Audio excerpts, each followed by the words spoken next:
మరొక వైసీపీ మాజీ ఎమ్మెల్యే భూ కబ్జా ఇప్పుడు తెర ముందుకొచ్చింది. గతంలో వైసీపీ అధికారంలో ఉన్నప్పుడు ఉమ్మడి కర్నూలు జిల్లా, ఇప్పుడు నంద్యాల జిల్లా బనగానపల్లికి చెందినటువంటి ఎమ్మెల్యే కాటసాని రాంభూపాల్ రెడ్డి బహిరంగ మార్కెట్లో 15 కోట్ల రూపాయలు విలువ చేసే 3 ఎకరాల భూమిని కబ్జా చేశాడట. దాన్ని దర్జాగా అనుభవిస్తున్నాడట. అప్పట్లో ఇరిగేషన్ను రెవెన్యూ శాఖ అధికారులు కూడా ఈ కాటసాని రాంభూపాల్ రెడ్డి గారికి కోఆపరేట్ చేశాడు. మరి ప్రభుత్వం వాళ్ళది, ఆయన సీనియర్ మోస్ట్ ఎమ్మెల్యే, మరి ఆయనకి కోఆపరేట్ చేయకుండా ఎట్టుంటారు? కోఆపరేట్ చేయకపోతే వాళ్ళ ఉద్యోగాలు ఉండవు కదా. సో దర్జాగా ఒక 3 ఎకరాలు కబ్జా పెట్టి అనుభవిస్తున్నాడట.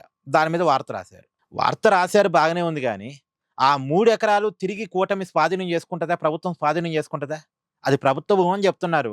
మరి ప్రభుత్వం తిరిగి స్వాధీనం చేసుకుంటుందా? ఇక్కడే కొన్ని అనుమానాలు. ఎందుకంటే గతంలో సజ్జల రామకృష్ణారెడ్డి గారు భూ ఆక్రమణకి పాల్పడ్డారు, అటవీ శాఖ భూమిని ఆక్యుపై చేసుకున్నారని అప్పట్లో పెద్ద ఎత్తున వార్తలు వచ్చాయి. మరి దాని మీద ఎంక్వైరీ ఏది? సజ్జల రామకృష్ణారెడ్డి గారు అరెస్ట్ ఎక్కడ ఉంది అసలు? సరే, కనీసం ఆ భూమిని మళ్ళీ ప్రభుత్వం వెనక్కి తీసుకుందా అంటే ఒక క్లారిటీ లేదు.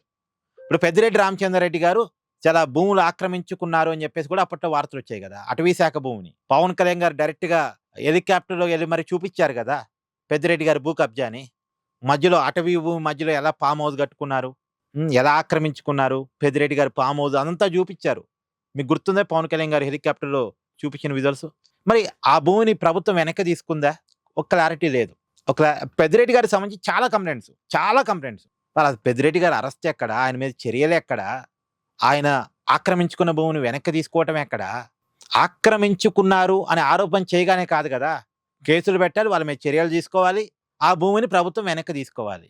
ఇది జరగాలి. ఇది జరిగితేనే. ఇప్పుడు మీరో నేనో ఒక భూమిని కబ్జా చేసామనుకోండి, ప్రభుత్వం ఊరుకుంటుందా?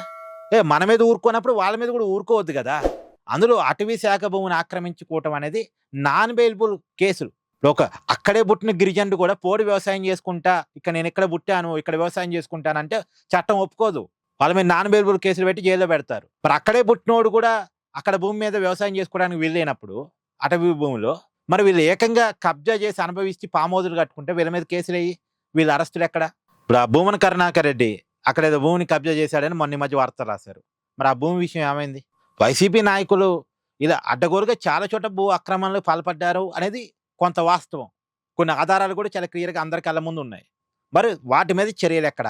ఇప్పుడు ఈ భూ కబ్జాల గురించి మాట్లాడుకోవటం మన నోటి దోలే అవుతుంది తప్ప, వాటి మీద చర్యలు తీసుకోవటం, ఆక్రమించుకున్న వాళ్ళ మీద చర్యలు తీసుకోవటం, ఆ భూమిని వెనక్కి తీసుకోవటం అనేది పెద్దగా ఉండలేదు అనేది ఏమంటారు? మీరు కూడా కామెంట్ చేయండి. Please do like, share and subscribe this channel.